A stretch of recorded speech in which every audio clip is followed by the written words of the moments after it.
Hi everyone, welcome back to my channel. On today's tutorial I'm going to be showing you how to add your name to your Android lock screen. Now, do you want to claim ownership of your phone, or just for security reasons you want your name to show on your lock screen? This is how to achieve this. Now guys, the first step will be to tap on your settings, and then you're going to be scrolling to where you see lock screen.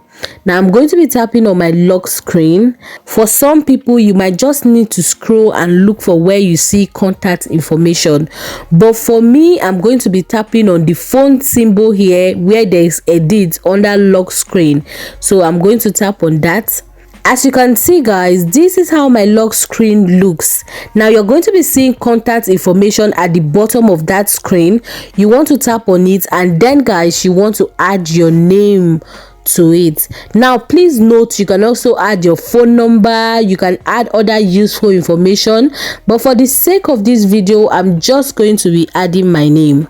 Now when you finish doing this, this is what your lock screen should look like. Now this is how easy it is to add your name to your Android lock screen. Now, did you find this video helpful? Please like the video, and then you want to subscribe for more helpful videos like this.